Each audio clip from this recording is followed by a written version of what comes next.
نحمده ونصلي على رسوله الكريم أما بعد فأعوذ بالله من الشيطان الرجيم بسم الله الرحمن الرحيم رب اشرح لي صدري ويسر لي أمري واحلل عقدة من لساني يفقه قولي رب زدني علما اللهم فقهنا في الدين آمين.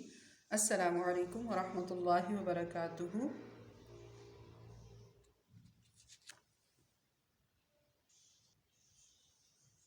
حضرت عائشہ رضی اللہ عنہا فرماتی ہیں جب مسلمانوں کو قریش مکہ کی طرف سے سخت تکلیفیں دی جانے لگیں تو حضرت ابو بکر رضی اللہ عنہ ہجرت حبشہ کے لیے مکہ سے نکلے. جب برق الغماد، جگہ کا نام ہے برق الغماد، پہنچے تو قارہ قبیلہ کے سردار ابن دغنہ سے ملاقات ہو گئی. اس نے پوچھا ابو بکر رضی اللہ عنہ کہاں جا رہے ہو؟ حضرت ابو بکر رضی اللہ عنہ نے جواب دیا میری قوم نے مجھے نکال دیا ہے، میں کسی دوسرے ملک جا رہا ہوں تاکہ اپنے رب کی عبادت کر سکوں. ابن دغنہ نے کہا ابو بکر رضی اللہ عنہ تجھ جیسا شریف آدمی نکلتا ہے نہ نکالا جاتا ہے. تم بے سہاروں کو سہارا دیتے ہو، صلہ رحمی کرتے ہو، دوسروں کا بوجھ اٹھاتے ہو یعنی اپنے سر پر لیتے ہو، مہمانوں کی عزت کرتے ہو اور جھگڑوں میں حق کی حمایت کرتے ہو. لہٰذا میں تمہیں اپنی پناہ میں لیتا ہوں، واپس چلو اور اپنے شہر میں رہ کر اپنے رب کی عبادت کرو. حضرت ابو بکر رضی اللہ عنہ ابن دغنہ کے کہنے پر مکہ واپس تشریف لے آئے. شام کے وقت ابن دغنہ حضرت ابو بکر رضی اللہ عنہ کے ساتھ قریشی سرداروں کے پاس گیا اور کہا ابو بکر رضی اللہ عنہ جیسا آدمی از خود کبھی نہ نکلتا ہے نہ نکالا جاتا ہے. کیا تم ایک ایسے آدمی کو نکالنا چاہتے ہو جو بے سہاروں کا سہارا ہے، صلہ رحمی کرتا ہے، دوسروں کا بوجھ اٹھاتا ہے اور مہمان نوازی کرتا ہے اور معاملات میں حق کی حمایت کرتا ہے؟ قریش نے ابن دغنہ کی امان تو رد نہ کی، البتہ یہ کہا ابو بکر رضی اللہ عنہ کو تاکید کر دو کہ اپنے گھر میں رہ کر اللہ کی عبادت کرے، نماز پڑھے، قرآن پڑھے، جتنا چاہے پڑھے، لیکن ہمیں ان باتوں سے اذیت نہ پہنچائے اور نہ ہی علانیہ یہ کام کرے. اس کے اعلانیہ کام کرنے سے ہمیں ڈر ہے کہ ہماری عورتیں اور بچے فتنے میں پڑ جائیں گے. ابن دغنہ نے یہ ساری باتیں حضرت ابو بکر رضی اللہ عنہ سے کہہ دیں. حضرت ابو بکر رضی اللہ عنہ اس شرط پر مکہ میں قیام پذیر ہوئے کہ وہ اپنے گھر کے اندر ہی اپنے رب کی عبادت کریں گے، نماز علانیہ نہیں پڑھیں گے اور نہ اپنے گھر سے باہر قرآن مجید کی تلاوت کریں گے.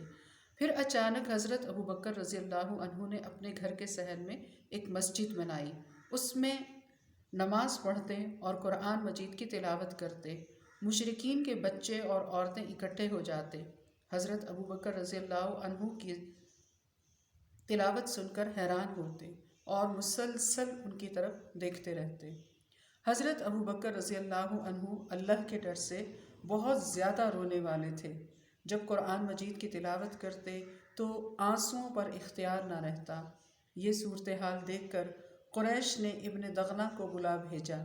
وہ آیا تو قریش کے سرداروں نے اس سے شکایت کی کہ ہم نے ابو بکر رضی اللہ عنہ کے لیے تیری امان اس شرط پر قبول کی تھی کہ وہ اپنے گھر میں ہی اپنے رب کی عبادت کرے گا، لیکن ابو بکر رضی اللہ عنہ نے اس شرط کی خلاف ورزی کی ہے، اپنے گھر کے صحن میں مسجد بنائی ہے اور اس میں اعلانیہ نماز پڑھتا ہے اور قرآن مجید کی تلاوت بھی کرتا ہے. ہمیں خدشہ ہے کہ ہماری عورتیں اور بچے گمراہ ہو جائیں گے، لہٰذا تم ابو بکر رضی اللہ عنہ کو روکو. اگر وہ چاہے تو اپنے گھر کے اندر رہ کر اپنے رب کی عبادت کرے، لیکن اگر وہ نہ مانے اور علانیہ عبادت کرنے پر اصرار کرے تو پھر اس سے اپنی امان واپس لے لو. ہم تمہاری امان نہیں توڑنا چاہتے، لیکن ابو بکر رضی اللہ عنہ کی علانیہ عبادت ہمیں کسی صورت برداشت نہیں ہوتی. چنانچہ ابن دغنہ حضرت ابو بکر رضی اللہ عنہ کے پاس آیا اور کہا کہ ابو بکر رضی اللہ عنہ، میں نے تمہارے معاملے میں قریشی سرداروں سے جو شرط طے کی تھی وہ تجھے معلوم ہے؟ یا تو اس شرط پر قائم رہو یا پھر میری امان واپس کر دو۔ میں یہ پسند نہیں کرتا کہ عرب کے لوگ یہ سنیں میں نے جس کو امان دی تھی وہ توڑ دی گئی ہے۔ حضرت ابو بکر رضی اللہ عنہ نے جواب دیا، میں تیری امان واپس کرتا ہوں اور اللہ عز و جل کی امان پر راضی ہوں۔ اسے بخاری نے روایت کیا ہے۔ کچھ سمجھ میں آیا کیا قصہ ہے؟ مختصراً کہ حضرت ابو بکر صدیق رضی اللہ تعالیٰ عنہ اس قدر رقت آمیز آواز میں قرآن مجید کی تلاوت فرماتے کہ مشرکین مکہ کی عورتیں اور بچے آپ رضی اللہ عنہ کی تلاوت سننے کے لیے ہجوم کر لیتے، یعنی خوشی سے سننے کے لیے اکٹھے ہو جاتے تھے، اور قرآن مجید کی تلاوت کرتے ہوئے حضرت ابو بکر صدیق رضی اللہ عنہ کے آنسو بے اختیار بہنے لگتے تھے۔ تلاوت قرآن کی خاطر حضرت ابو بکر رضی اللہ عنہ نے کافروں کی امان واپس کر دی تھی۔ تو یہ آج کی کہانی تھی ہماری جو بخاری شریف سے روایت کی گئی ہے، ٹھیک ہے۔ اللہ پاک ہم سب کو بھی قرآن مجید کو سمجھ کر پڑھنے اور اس پر عمل کرنے کی توفیق عطا فرمائے، آمین ثم آمین۔ آج کا سبق ہم دیکھتے ہیں۔ آج جو ہم سبق پڑھیں گے تختی نمبر 14، مشق تشدید مع سکون۔ مع کا مطلب ہوتا ہے ساتھ، ٹھیک ہے، مع کا کیا مطلب ہے؟ ساتھ۔ مشق تشدید مع سکون یعنی تشدید اور سکون کے ساتھ پڑھنے کا طریقہ اور مشق ہم کریں گے۔ میم را زبر مر، را واو پیش رو، مر رو۔ میم را زبر مر، را واو پیش رو، مر رو۔ را با زبر رب، با یا زیر بی، ربی۔ میم دال پیش مد، دال تا زبر دت، مدت۔ حا قاف پیش حق، قاف تا زبر قد، حقت۔ خا فا زبر خف، فا تا زبر فت، خفت۔ تا با زبر تب، با تا زبر بت، تبت۔ تا زبر تا، خا لام زبر خل، تخل۔ لام تا زبر لت، تخلت۔ قاف دال زبر قد، دال میم زبر دم، قدم۔ تا پیش تو، قدمت۔ واو صاد زبر وس، صاد با پیش صب، والصب۔ حا زیر حی، والصبحی۔ واو شین زبر وش، شین میم زبر شم، والشم۔ سین زیر سی، والشمسی۔ واو شین زبر وش، شین فا زبر شف، والشف۔ عین زیر عی، والشفعی۔ با صاد زیر بس، صاد با زبر صب، بالصب۔ را زیر زی، بالصبری۔ واو صاد زبر وس، صاد یا زبر صی، والصی۔ فا زیر فی، والصیفی۔ یہ تو تھا ہجے کرنے کا طریقہ، الفاظ کو ہجوں کے ساتھ پڑھنے کا طریقہ۔ اب آئیے دیکھتے ہیں وضاحت۔ میم را زبر مر، را واو پیش رو۔ را کے اوپر شد کی علامت ہے، را کو 2 دفعہ پڑھنا ہے۔ پہلی دفعہ میم کے ساتھ ملا کر پڑھیں گے، میم را کیا بنا؟ مر۔ را واو پیش رو، میم را زبر مر، را واو پیش رو، مر رو۔ را با زبر رب، با یا زیر بی، ربی، ٹھیک ہے۔ را کو باریک پڑھنا ہے اور با کو 2 دفعہ پڑھیں گے۔ پہلے کیا کریں گے؟ ہم با کو را کے ساتھ ملائیں گے، ٹھیک ہے نا، ربی ایسے۔ اور یہاں پر ایک اور چیز بھی ہے، مد اصلی، واو ساکن سے پہلے پیش، اس کو 1 الف کے برابر لمبا کرنا ہے۔ یا ساکن سے پہلے زیر ہے، یہ بھی مد اصلی ہے، اس کو لمبا کرنا ہے، ربی۔ اسی طرح یہاں پر بھی ہم دال کو 2 دفعہ پڑھیں گے، 1 دفعہ میم کے ساتھ پڑھیں گے، پھر اپنے زبر کے ساتھ۔ میم دال پیش مد، دال تا زبر، دال تا زبر دت، کیا بنا؟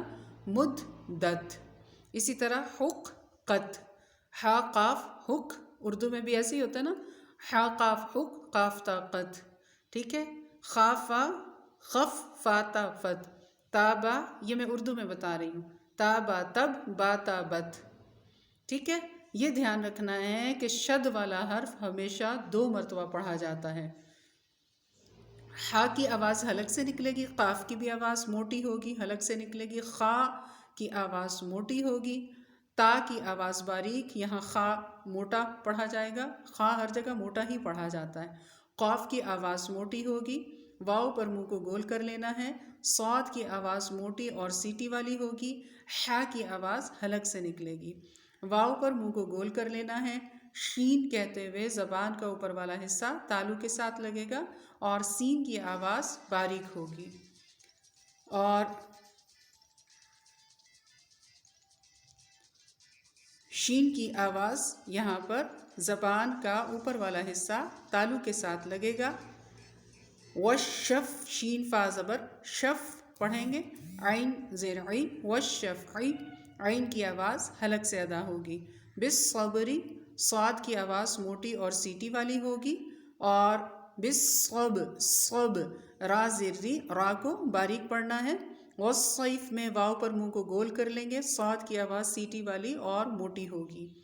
والصیف ٹھیک ہے، والصیف ایسے ہم پڑھیں گے۔ چلے پڑھیے، مرو مرو ربی ربی مدت مدت حقت حقت خفت خفت تبت تبت تخلت تخلت قدمت قدمت قدمت والصبح والصبح والصبح والشمس والشمس والشمس والشفع والشفع بالصبر بالصبر والصيف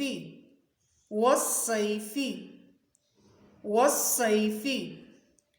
گروپ میں اور کلاس میں کیسے سنانا ہے؟ ایسے، مرو حالت وقف مرو، ربی حالت وقف ربی، مدت حالت وقف مدت، حقت حالت وقف حقت، خفت حالت وقف خفت، تبت حالت وقف تبت، تخلت حالت وقف تخلت، قدمت حالت وقف قدمت، والصبح حالت وقف والصبح، والشمس حالت وقف والشمس، والشفع حالت وقف والشفع، بالصبر حالت وقف بالصبر، والصیف حالت وقف والصیف۔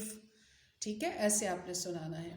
اللہ تعالیٰ آپ کو، مجھے، ہم سب کو قرآن کا بہترین داعی بنائے، قرآن کو سیکھنے سمجھنے اس پر عمل کرنے والا بنائے، اس کو آگے پھیلانے والا بنائے۔ اللہ تعالیٰ سے دعا ہے کہ اللہ تعالیٰ آپ کے، میرے، ہم سب کے ذریعے پوری دنیا میں اسلام کو ترقی عطا فرمائے، آمین ثم آمین۔ آج کے لیے بس اتنا کافی ہے۔ سبحانک اللہم و بحمدک نشہد ان لا الہ الا انت نستغفرک نستغفرک و نتوب الیک، آمین ثم آمین۔ والسلام علیکم ورحمۃ اللہ وبرکاتہ۔